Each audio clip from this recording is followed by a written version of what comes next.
नमस्कार विद्यार्थी मित्रांनो, स्वागत आहे तुमचं स्पर्धा परीक्षा डिजिटल स्टडी प्रस्तुत चालू घडामोडी व दिनविशेष या व्हिडिओ लेक्चरमध्ये।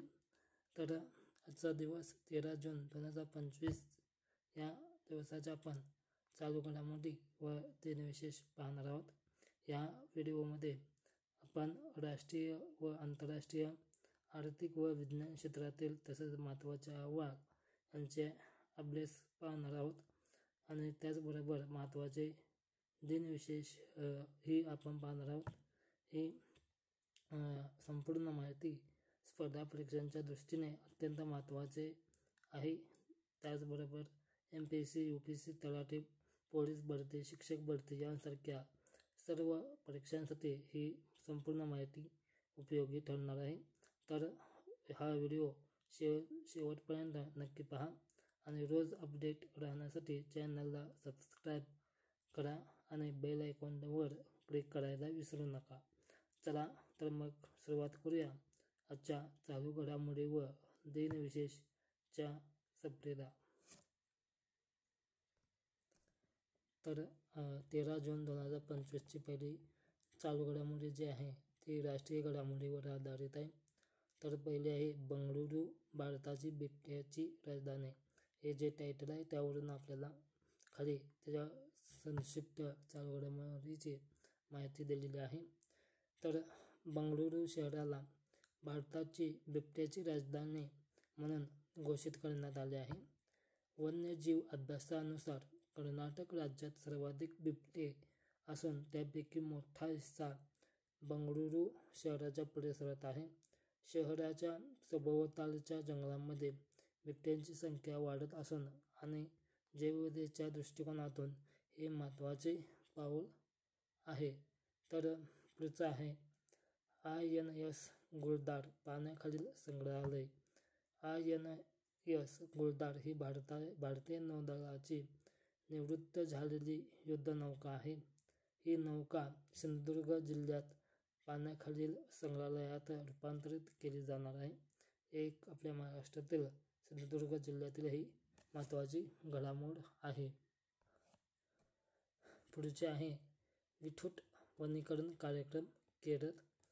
केरळ सरकारने विठूट वनीकरण कार्यक्रम सुरू केलेला आहे।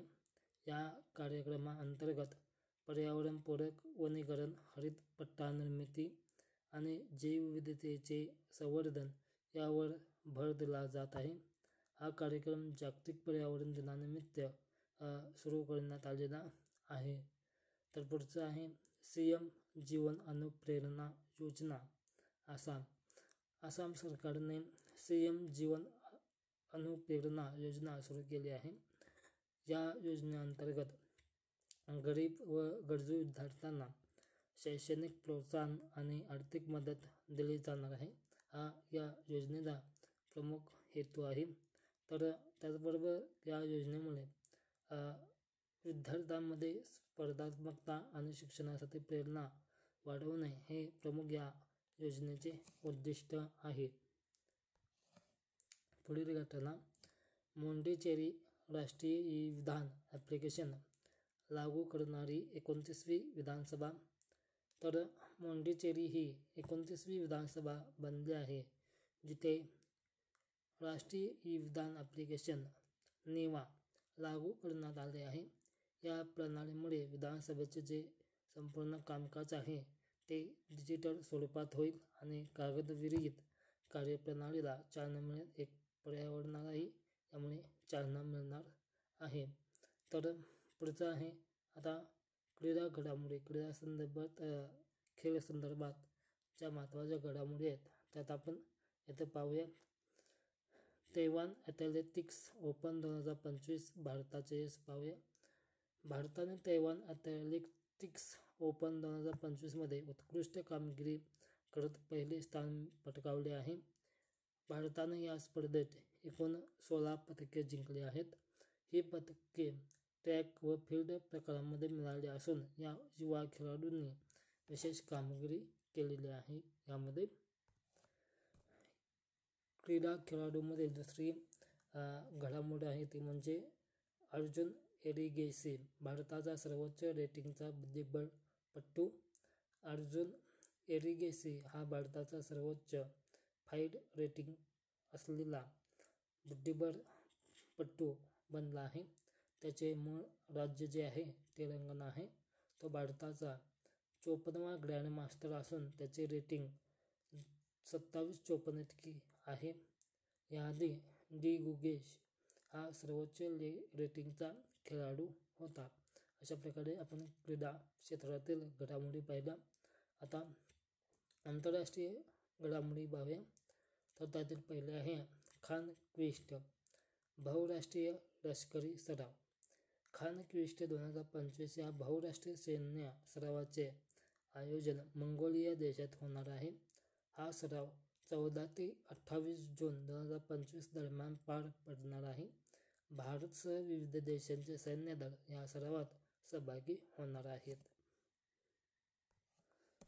आंतरराष्ट्रीय घडामोडीमध्ये दुसरी घडामोडी आहे स्ट्रॉबेरी मून इंग्लंडमधील खगोलीय घटना. तर ती काय आहे ती पाहूया. तर इंग्लंडमध्ये स्ट्रॉबेरी मून ही दुर्मिळ खगोलीय घटना नुकतीच पाहायला मिळाली आहे. ही घटना दर 18.6 वर्षांनी एकदा घडते. पुढचे स्ट्रॉबेरी मून ही घटना जी आहे 2043 मध्ये दिसणार आहे. तिसरी घटना आहे फिफा विश्वचषक 2026 ब्राझील पात्र. ब्राझील हा देश 2026 फिफा वर्ल्ड कप साठी पात्र ठरलेला आहे. ही स्पर्धा अमेरिकेतील विविध शहरांमध्ये आयोजित केली जाणार आहे. चौथे आहे पोसन पोया उत्सव श्रीलंका. पोसन पोया हा बौद्ध धर्मीय उत्सव श्रीलंकामध्ये मोठ्या उत्साहात साजरा केला जातो. यामध्ये गौतम बुद्धांचे शिकवण आणि बौद्ध धर्माचा प्रसार याचे महत्त्व अधोरेखित केले जाते. हाही उत्सव महत्त्वाचा लक्षात ठेवणं आवश्यक आहे. तर चौथी आंतरराष्ट्रीय घडामोडी आहे ते म्हणजे आंतरराष्ट्रीय नाट्य स्वातंत्र्य ही घडामोडी आहे. जनसांख्यिकी अहवाल संदर्भात आहे. तर भारताचा टोटल फर्टिलिटी रेट जो आहे इथे दिलेला आहे. तर UNFPA जनसांख्यिकी अहवालानुसार भारताचा टोटल फर्टिलिटी रेट TFR म्हणजे एकूण प्रजनन दर जो आहे तो 1.9% आहे. ही आकडेवारी भारतातील लोकसंख्या स्थिरतेच्या दिशेने वाटचाल दर्शवते. दुसरी घटना म्हणजे त्यातीलच एक म्हणजे 15 ते 64 वर्ष वयोगटातील भारतीयांची टक्केवारी इथे दिलेली आहे. भारतात 15 ते 64 वर्ष वयोगटातील लोकसंख्या सध्या 68% इतकी आहे. ही वयोगट म्हणजेच कामकाजक्षम लोकसंख्या जी देशाच्या आर्थिक प्रगतीसाठी अत्यंत महत्त्वाची आहे. तर जगाची एकूण लोकसंख्या पाहता UNFPA अहवालानुसार जगाची एकूण लोकसंख्या 8.2 अब्ज म्हणजे बिलियन इतकी आहे. लोकसंख्येतील ही वाढ टिकाऊ विकासासाठी जागतिक आव्हान निर्माण करत आहे. तर आता काल आपण जागतिक बाल कामगार विरोधी दिन हा पाहिला. त्याच्यावरील आपल्याला थीम काय उपलब्ध झालं नाही काल, परंतु आज आपल्याला त्या संदर्भात 2025ची थीम जी आहे ती उपलब्ध झालेली आहे. ते आपण इथे पाहणार आहोत. तर जागतिक बाल कामगार विरोधी दिन 12 जून 2025ची थीम पाहूया. तर ती आहे प्रगती स्पष्ट आहे पण अजून काम बाकी आहे, चला प्रयत्न वेगवान करूया, अशी या 2025 सालाची ही थीम आहे. तर आजच्या चालू घडामोडी ज्या आहेत त्या इथे समाप्त झाल्या आहेत. तर आपण पुढे 13 जून संदर्भातील महत्त्वाचे दिवस आणि दिनविशेष पाहूया. तत्पूर्वी येथे आपण स्पर्धा परीक्षा चालू घडामोडी बॅच संदर्भात येथे माहिती दिली आहे. ज्यात आपण ज्या स्पर्धा परीक्षा संदर्भात ज्या चालू घडामोडी माहिती करून घेतल्या त्याच्या संदर्भात ज्या त्या चालू घडामोडी मेसेज स्वरूपात किंवा मासिक PDF स्वरूपात मिळवण्यासाठी त्याचबरोबर ह्या चालू घडामोडींवर आधारित सराव प्रश्नपत्रिका स्पष्टीकरणासह मिळवण्यासाठी आपण चालू स्पर्धा परीक्षा चालू घडामोडी बॅच जरूर जॉईन करा. बॅच मिळवण्यासाठी या खाली जो नंबर दिलेला आहे व्हॉट्सअप नंबर, त्यावर मेसेज करा.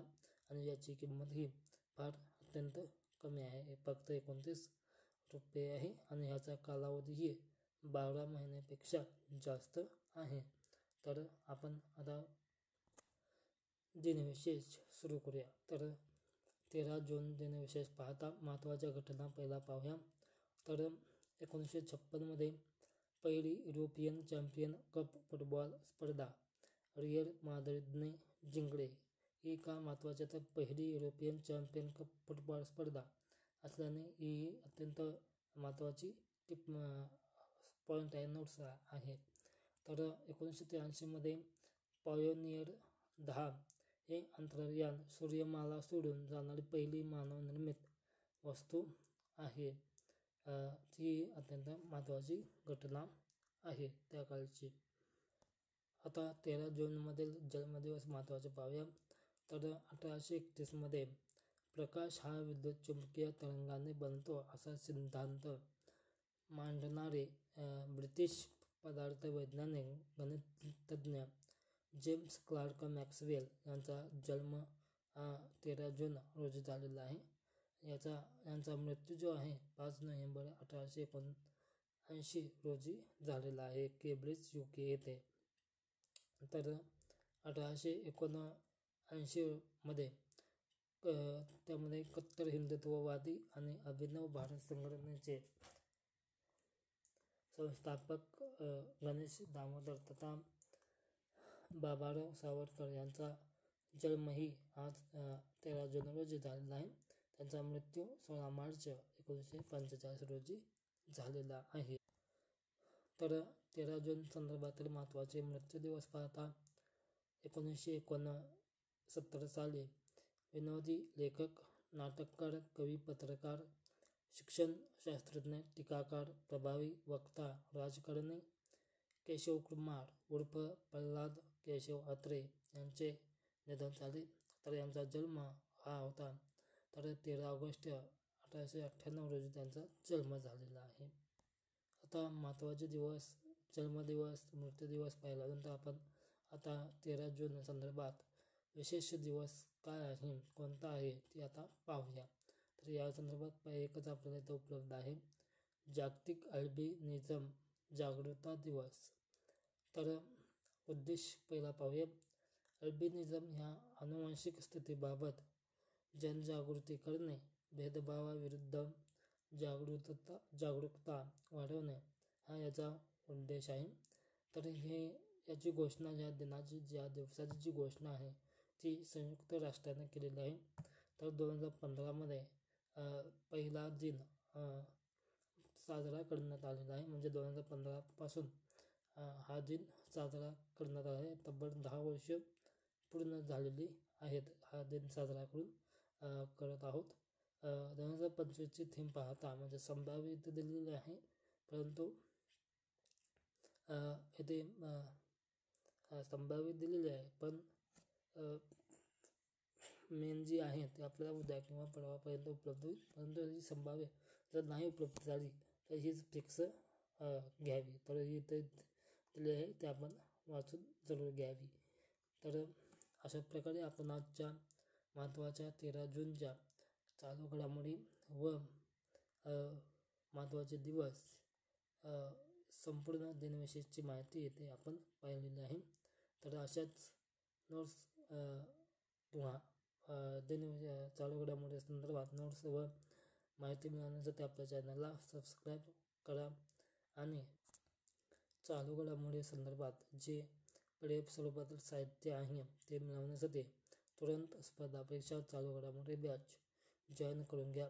यामध्ये सराव प्रश्नपत्रिका तब्बल प्रत्येक महिन्यात तुम्हाला 5 सराव प्रश्नपत्रिका मिळतील, त्यामुळे तुम्हाला अधिक अभ्यास होऊ शकतो. तर अशा प्रकारे आजचा लेक्चर आपण इथे थांबूया. धन्यवाद.